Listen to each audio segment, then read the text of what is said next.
L'après-midi, on va encore dépasser les 20 degrés par endroit, de la grande douceur à l'image de la veille. 22 prévus dans Lyon, même valeur pour Grenoble ou encore à Poitiers, 21 à Paris. Loïc Roosevelt, bonjour et merci d'avoir accepté l'invitation de 42 TV. Bonjour Thierry, bonjour à tous. Alors, vous êtes journaliste sur CNews et sur France 3 en joker de Laurent Romeshko dans Météo à la carte. Quelles circonstances vous ont amené à présenter la météo? C'est un long parcours, mine de rien. Pour la petite histoire, j'étais un passionné de radio. J'ai commencé à travailler dans une radio locale à l'âge de 15 ans en tant que bénévole dans une radio locale bourguignonne. Ensuite, j'ai évolué dans le milieu de la météo en rejoignant des chaînes nationales comme Europe 2, MFM, France Bleu, Le Move ou encore Rire et Chanson.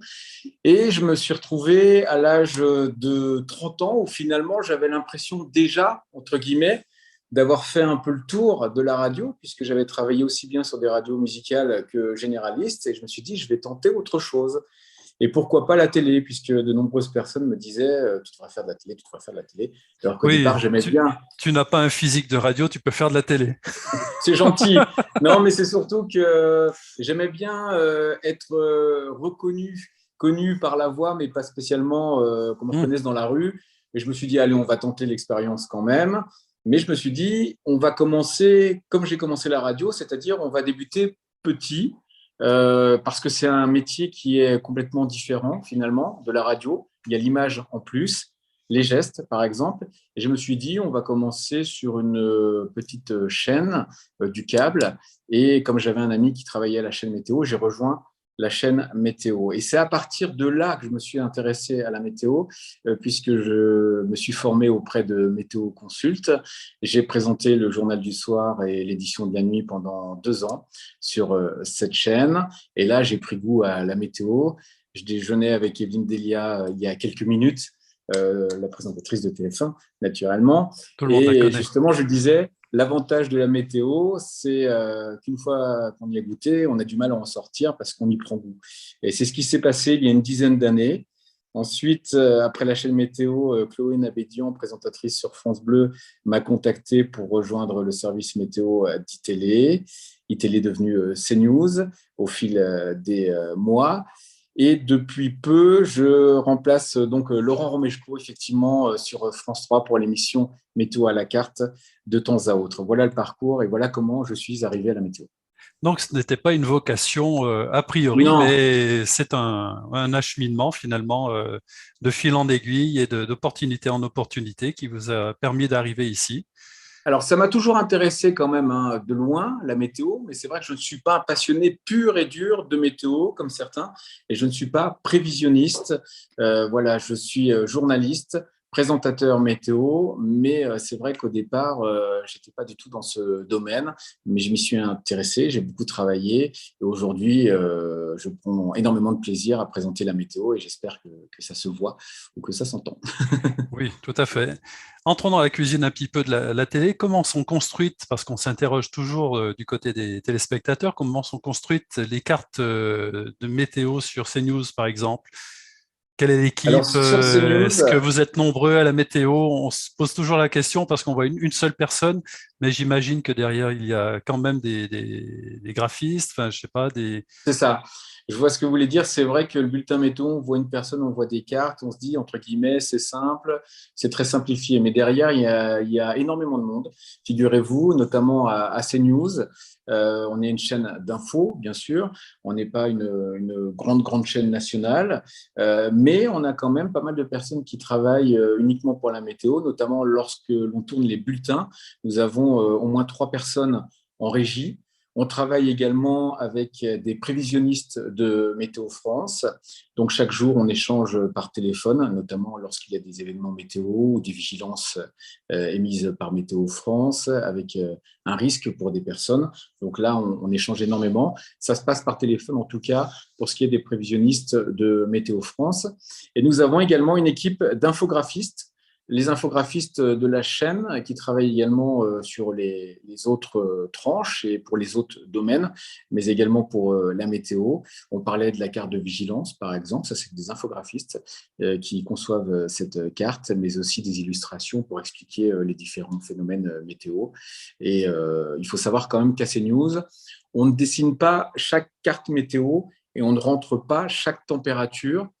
On travaille avec Météo France, comme je vous le disais, c'est un partenariat et on reçoit directement ces cartes de Météo France. Voilà, ça ne fonctionne pas toujours comme ça sur toutes les chaînes, mais à CNews, à C8 et à C-Star, puisque c'est le groupe Canal+, que je présente la météo sur ces différentes chaînes, on reçoit directement les cartes de Météo France, ce qui n'empêche pas de temps à autre de demander à rajouter quelques nuages ou d'enlever un peu de pluie quand on trouve qu'elles sont un peu trop fortes sur notre charte, sur nos cartes. Voilà, par exemple. Lorsqu'on vous regarde, une petite modification, quoi. Oui. Lorsqu'on vous regarde, tout paraît très fluide.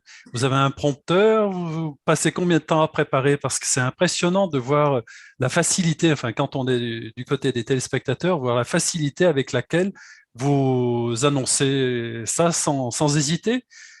C'est enregistré ou c'est parfois du direct? Il y a les deux. Parfois, nous sommes en direct. Parfois, ce sont des bulletins enregistrés. Ça paraît fluide pour deux raisons. Déjà parce qu'on a l'habitude. C'est une mécanique, puisque vous savez qu'on travaille souvent sur fond vert. Et sur les fonds verts, les gestes sont inversés. Comme vous pouvez le voir de temps en temps dans des émissions, on voit les gens qui s'essayent au fond vert et ils ont un peu de mal à montrer les villes ou les conditions météo selon les régions. Donc, il y a une mécanique à prendre, une habitude. Et puis, votre deuxième question, c'était le temps de préparation. Oui. La préparation, alors c'est variable, ça dépend des présentatrices et des présentateurs.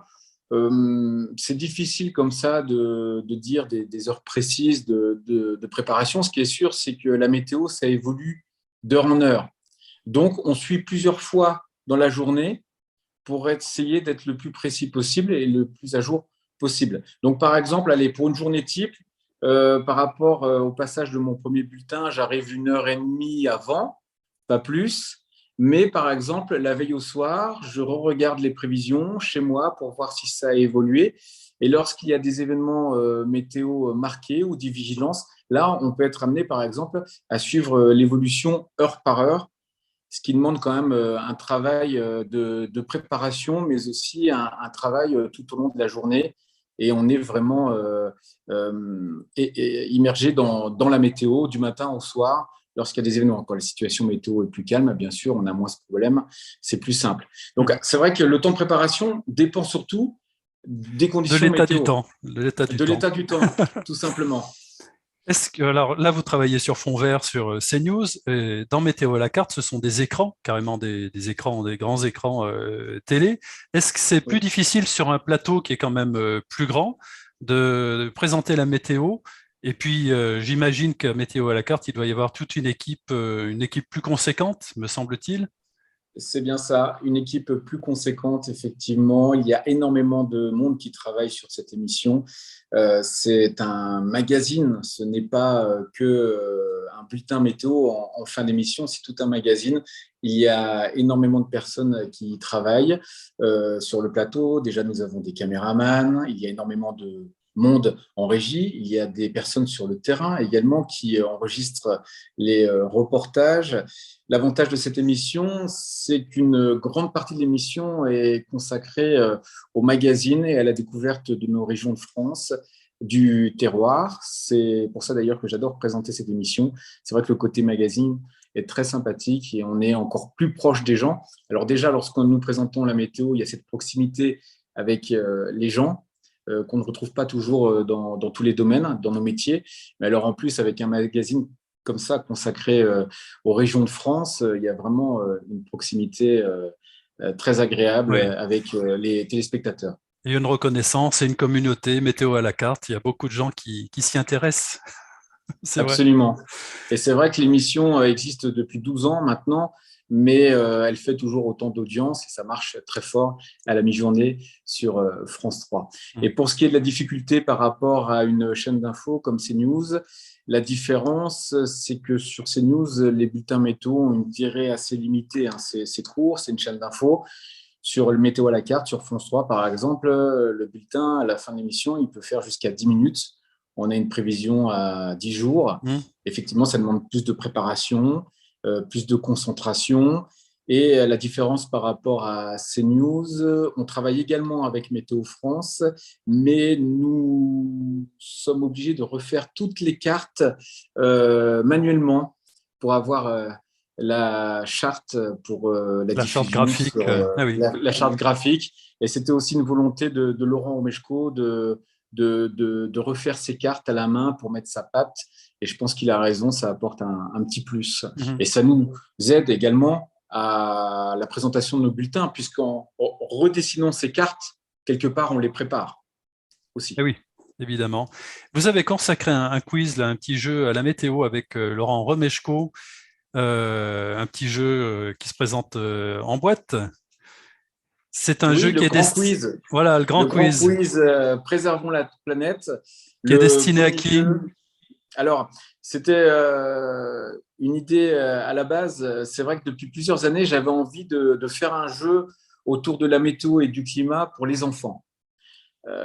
Il s'est avéré, quand commençant à travailler avec Laurent Omeshko pour Météo à la carte, je lui ai dit, écoute, ce serait pas mal que tu me rejoignes sur le projet, puisque j'ai le souvenir, quand j'étais plus jeune, quand je déambulais dans les rayons des supermarchés, je voyais ta tête sur des jeux, notamment la boîte de jeux, les chiffres et les lettres. Ah bah oui. Je me dit, ce serait sympa que tu m'accompagnes dans cette aventure.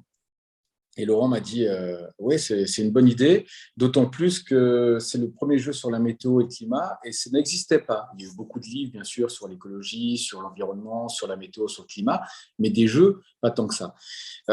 Ensuite, on a proposé le projet à Larousse. Larousse nous ont dit ce serait pas mal de l'ouvrir aux adultes également. Et ce jeu, finalement, s'adresse aussi bien à la jeune génération pour les sensibiliser au changement climatique, mais tout en s'amusant. Voilà, c'est le principe. Et ça s'adresse également aux parents, voire aux grands-parents. C'est un jeu familial. 250 questions sur la météo, le climat, les océans, la biodiversité. Il est encore disponible en ce moment à la Fnac, Amazon, Cultura et dans vos librairies près de chez vous.